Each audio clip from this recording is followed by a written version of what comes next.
How's it going, everyone? This is D-Rex from Pyromaniac.com, here to give you the Michael Turner 2010 Fantasy Outlook video. Michael Turner, or as we like to call him here at Pyro, the Meatball, had an unbelievable 2008 season. It was his first after riding the Pines for years behind LaDainian Tomlinson in San Diego. Finally got an opportunity to strut his stuff as the man for the Atlanta Falcons, and he was awesome. He had 1,699 yards and 17 TDs.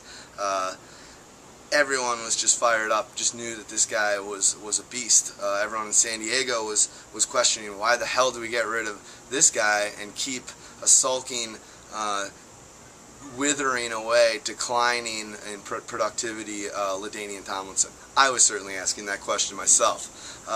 But Turner had a great season. Here's the problem. He had the dreaded 370 carries that season in order to reach that nearly 1,700 yards of rushing.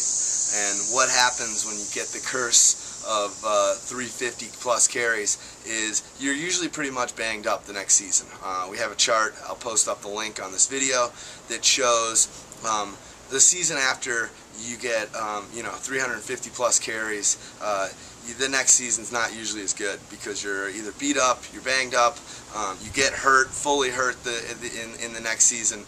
Something happens based on getting run into the ground. You look at guys like Eddie George, you look at guys like Curtis Martin, you look at LT, Tiki Barber, so to speak. But these guys used to get the ball a ton. They're essentially all out of the league except for LT, who probably will be after this season. But a guy like Curtis Martin was kept on getting 350 carries, and at 30 years old and all that yardage and all those carries, it caught up to him. His career ended in a flash. So you don't want to do that to your running back, and we'll see if that's if they're going to take that into account this year for 2010, and Michael Turner not getting the ball on too many carries. He's young, he's only 28 years old, but you just don't want to, hopefully they're not trying to earn every penny they're paying him, Atlanta, because the guy's pretty much a total stud. You go and you look at the last season when he got banged up. He had a high ankle sprain. He played through the first 9 games. He had 831 yards and 10 TDs. So he was having a great season until he got hurt. His schedule for next year is pretty favorable. He goes against the number 8 rushed schedule next year based on the Pyro strength of schedule formula.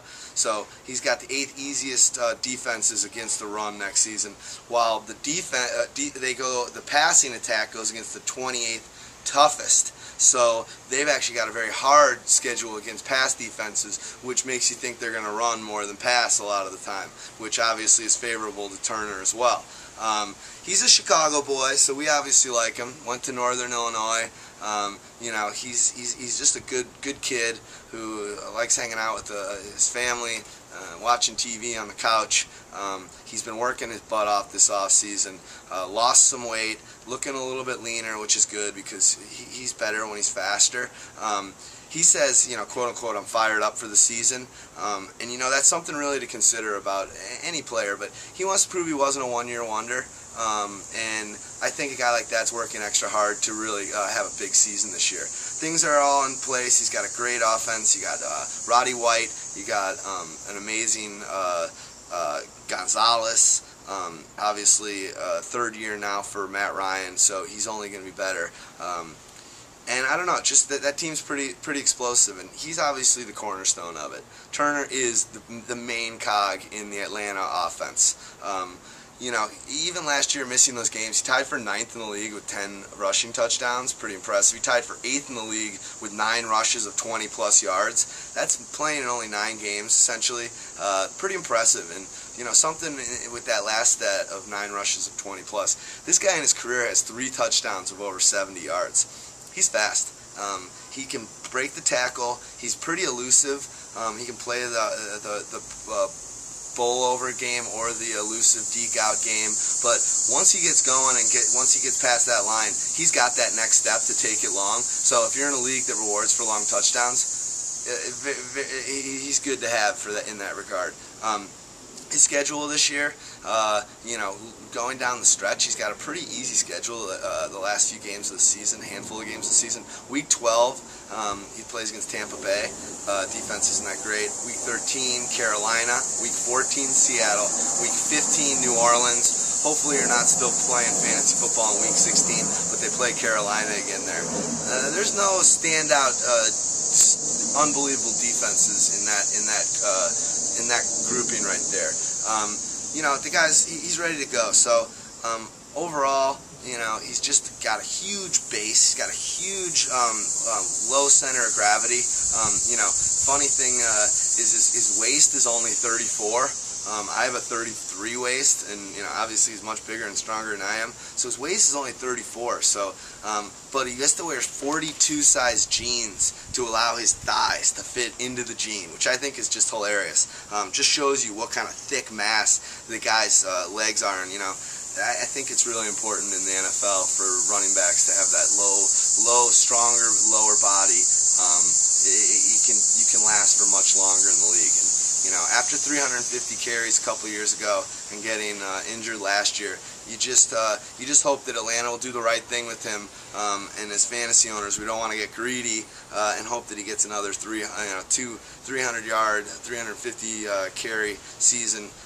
Obviously, that helps you and your stats, but it'll shorten his career. And you check out this graphic of Kathleen Turner at the beginning of her career, and then how she looks today.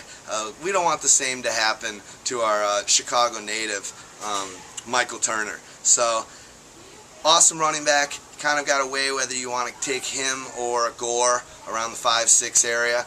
They're pretty much neck and neck. Gore's got an easier rush schedule. Same kind of components offensively. Ryan's probably definitely better than Smith thus far. But Crabtree, Roddy, pretty comparable. And then Vernon Davis and Gonzalez are pretty close too. So he's a stud. If you could have him on your team, he's definitely a #1 back. I'm going to go back to enjoying this great day out on the patio, and hope everything's going well. You know, just with the fantasy season coming up, I know everyone's pretty fired up. You know, this is a product that I've been using literally since I started doing fantasy football in 1988. This magazine was around in 1988.